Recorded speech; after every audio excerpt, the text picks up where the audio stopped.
E aí, pessoal, tudo bom? Como é que vocês estão? Mais uma semana, mais uma questão. Vamos lá, com essa questão de hoje vai ser uma questão bem legal.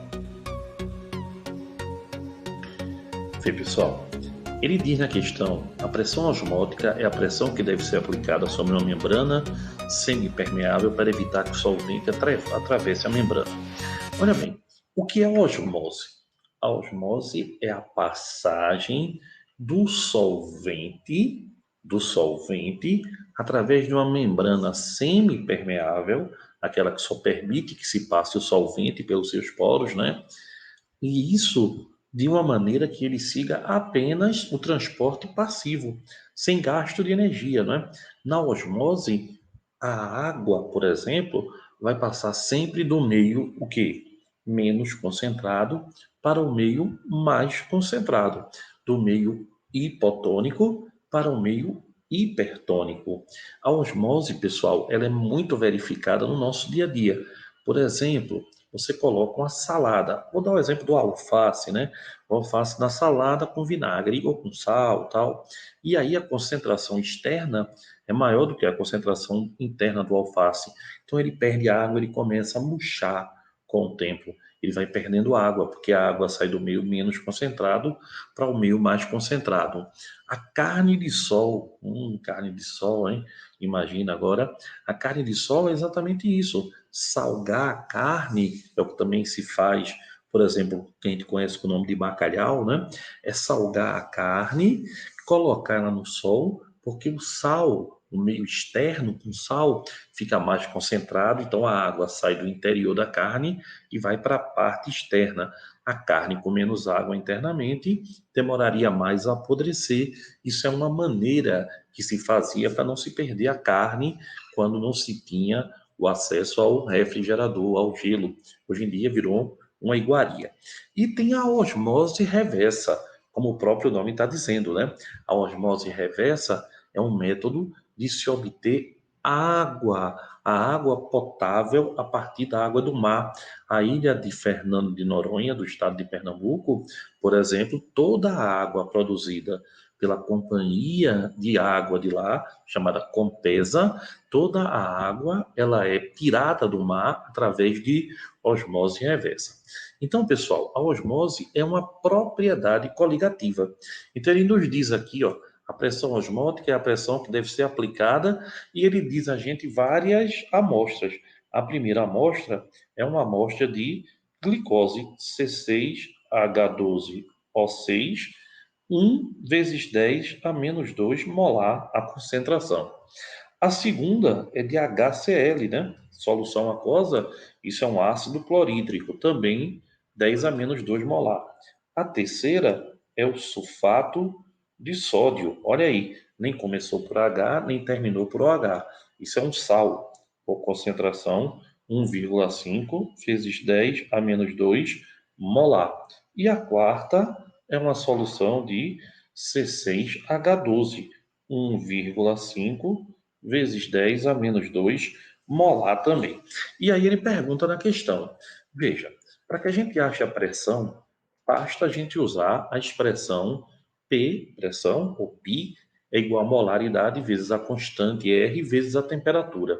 Mas se a solução for iônica, se ela ionizar ou se ela dissociar, a gente tem que levar em consideração o fator I de Van 't Hoff, porque na propriedade coligativa nos interessa a quantidade das partículas e não a sua natureza.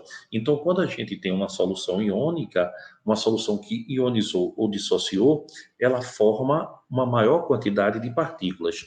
Queres ver como? Vou te mostrar. Vê bem, ele vem para cá e mostra para a gente aqui, ó. Olha o nosso quadro. Pessoal, quando a gente coloca C6H12O6 na água, não acontece nada. Ela nem ioniza, nem dissocia, porque é um composto covalente. Composto covalente, aquele que é formado por não metais, ele só ioniza se ele começar por H, que não é o caso aí. Então, continua tendo H12O6. Então, se aqui é 10 a menos 2, aqui continua sendo 10 a menos 2, porque a proporção é 1 para 1. Certo? Então, a primeira eu tenho 10 a menos 2. Minha segunda amostra, eu tenho, olha para aí, HCl. HCl é covalente? É, só que começa por H, então é um ácido. Em água, olha, vai dar H mais Cl menos. A proporção é 1 para 1 para 1. Então, se aqui for 10 a menos 2, aqui é 10 a menos 2 e aqui é 10 a menos 2. Então, pessoal, olha quanto íon a mais eu tenho. Quando eu somo essa quantidade aqui, eu tenho quanto? 2 vezes 10 a menos 2. Dobrou a quantidade porque ela dissociou.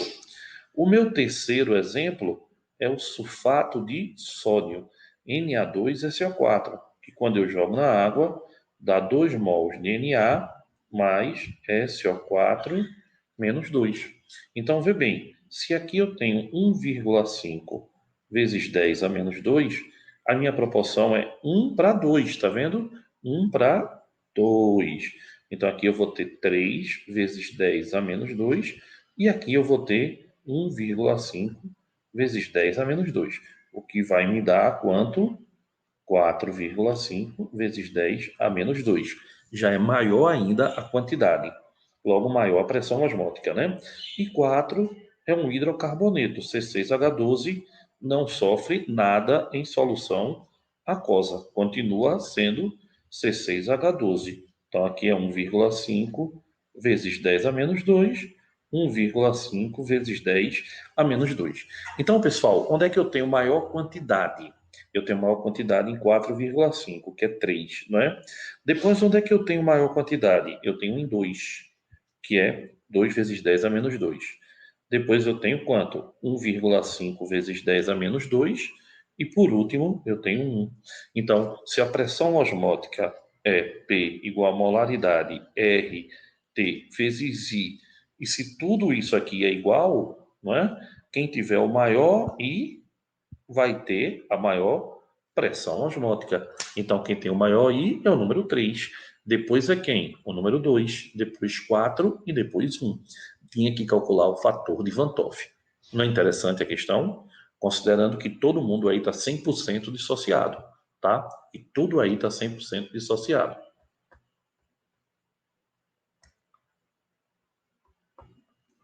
Então, pessoal, é só a gente olhar e lembrar. 3, 2, 4, 1. Resposta da questão, letra E.